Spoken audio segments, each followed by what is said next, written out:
right, so you're ready to dive into Python. Talk about a serious level up, like going from building blocks to writing actual code. It's a pretty popular language too, you know. Yeah, for a good reason. It's used everywhere these days.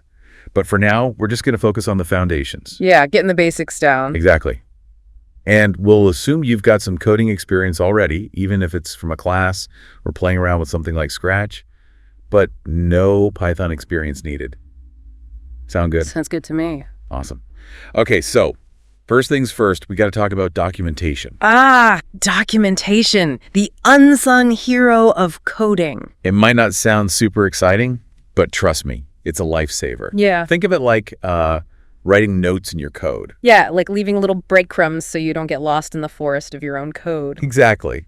Both for yourself, when you come back to it later. Because let's be honest, we've all stared at our old code and wondered, what was I thinking? Oh, all the time. And also for anyone else who might need to understand your code. Right, because trying to decipher someone else's code without documentation, that's a special kind of pain. Like trying to assemble IKEA furniture without the instructions. The worst. So in Python, you can actually write these little notes right in your code. Yeah, using the hashtag symbol. That's for single line comments. Like a quick little note to yourself. Yeah. And what about for longer explanations? We've got triple quotes for that, either 3 single quotes or 3 double quotes. So it's like this or this. Exactly. Got it. So these comments, the computer just ignores them when it's running the code, right? Totally ignores them. They're just for us humans. Like secret messages for the humans. Yeah. Okay, that makes sense.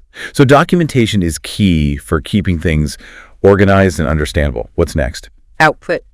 Yeah. Okay, so that's how your program actually talks back to you. Right. It's like the program's way of saying, hey, here's what I did with what you gave me. It brings your code to life. It can be text on a screen. It can be calculations. It can even be instructions to control, something physical. So in Python, we use the print function for this. Exactly. You put whatever you want to display inside those parentheses. Like a message or a result of a calculation. Yeah.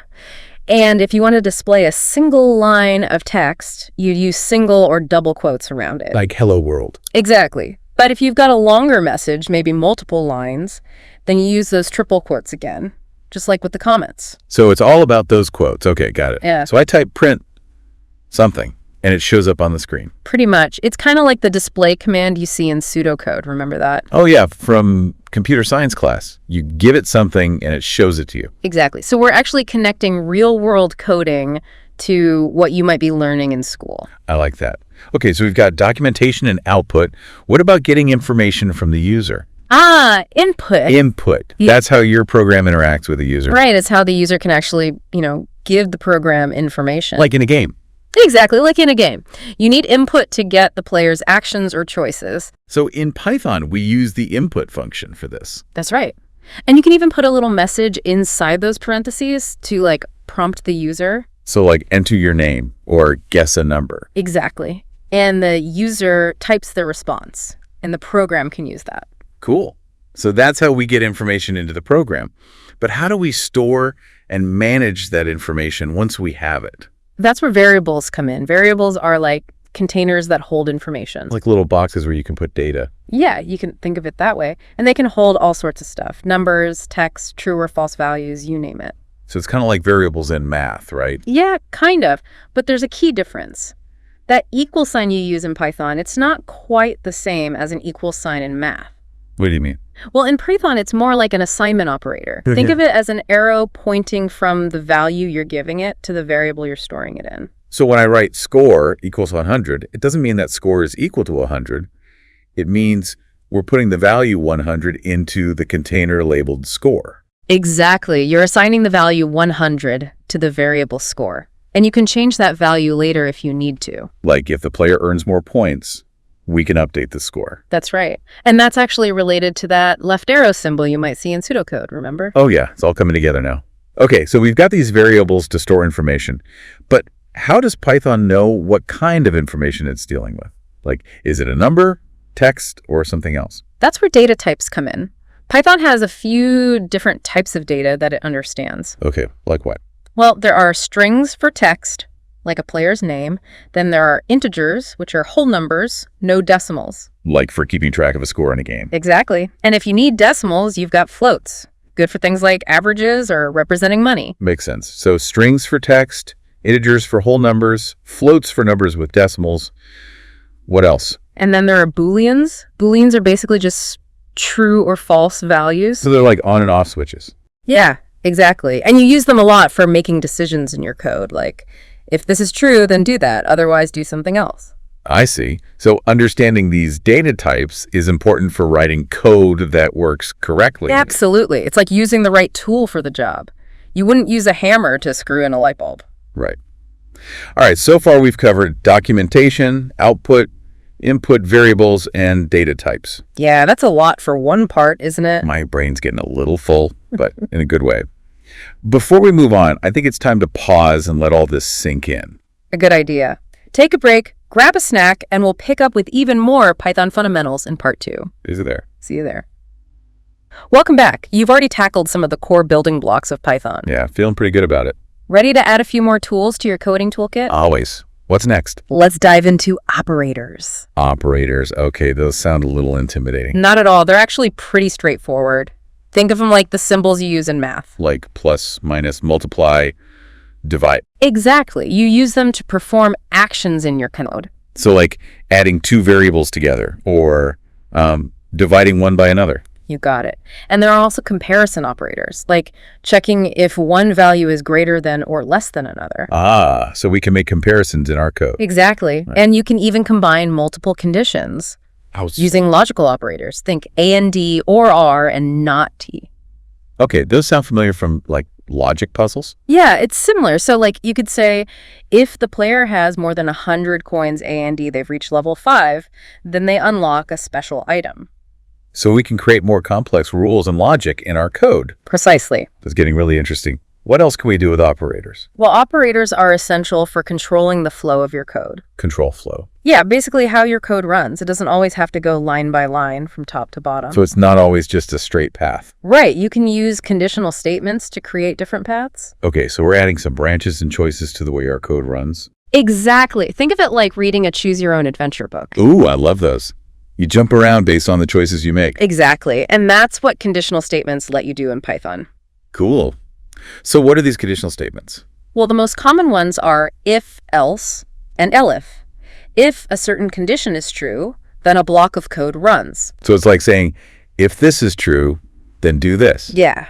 And else is like saying, otherwise, do this. Got it. And elif is like adding another if. Exactly. It lets you check for additional conditions. So we can create all sorts of branching paths in our code. Precisely. Now, imagine you wanted to repeat a block of code multiple times. Okay, so instead of writing the same code over and over again. Exactly. That's where loops come in. Loops. Yep.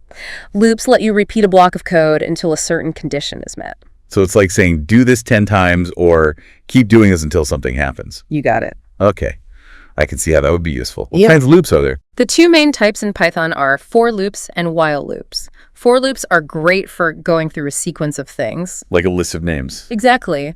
And while loops keep running as long as a certain condition is true. So like, while the game is running, keep checking for user input. Yeah, you're getting it.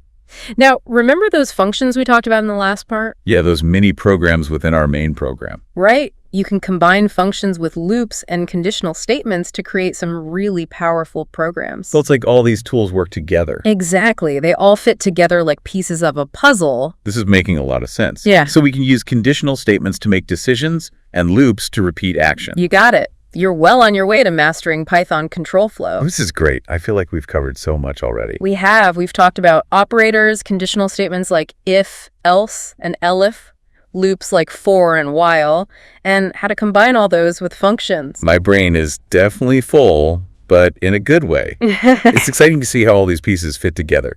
I know, right?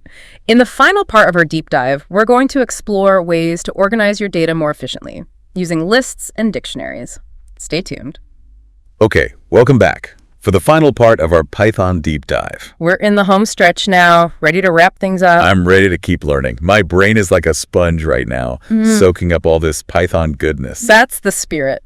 So we've covered a lot of ground already. Documentation, input, output, variables, data types, operators, control flow, functions. You're basically a Python pro at this point. Okay, maybe not a pro just yet, but I'm definitely getting there. You're doing great, but there are two more essential tools we need to add to your coding arsenal. Hit me with them. Lists and dictionaries. Lists and dictionaries. Okay. Those sound a little less intimidating than operators. What are they all about? Well, think of lists like ordered collections of things, like a shopping list. Okay, so it's just a list of items. Yeah, but in code, you can put all sorts of things in a list: strings, numbers, booleans, even other lists. Whoa, lists within lists. That's wild. It's super useful. And you can access each item in the list by its position or index. Index, like a book index. Sort of. It's just a number that tells you where the item is in the list. But here's the thing. The first item is at index 0, not 1. Okay, that's a little weird. Why 0? It's a computer science thing. Don't worry too much about it for now. Just remember, 0 is the first index. All right, I'll try to remember that. So if I had a list of like high scores for a game, I could use the index to get the highest score, the second highest, and so on. Exactly. You can even change the list after you create it. Add items, remove items, sort them, you name it. So lists are pretty flexible, huh? What about dictionaries? How are they different? Dictionaries are more about storing data as key value pairs. Think of it like a real dictionary. You have a word, the key, and its definition, the value. So instead of remembering the position of an item in a list, I just need to know its key. Exactly. It's like having a labeled container for each piece of information. So I could have a dictionary for a student where the key is their student ID and the value is all their information. You got it. Name, grade level, all that stuff. It's a super efficient way to store and retrieve data. This is awesome. So we've got lists for ordered collections and dictionaries for key value pairs. Can we use them together? Absolutely. Imagine you're building a game inventory system. You could use a list to store all the items a player has. And each item in that list could be a dictionary with keys like name, description, power level. So we can combine the power of both. That's so cool. I'm starting to see how all these pieces fit together. And that's the beauty of Python. It gives you all these tools to build amazing things.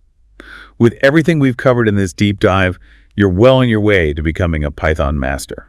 I wouldn't say master just yet, but I'm definitely feeling more confident. Thanks for taking us on this journey. It's been my pleasure. Remember, the key is to keep practicing, experimenting, and having fun with it. The possibilities are endless. That's what I love about coding. There's always something new to learn and create. Thanks for joining us on this deep dive into Python, everyone. Keep coding, keep learning, and most importantly, keep having fun. Happy coding!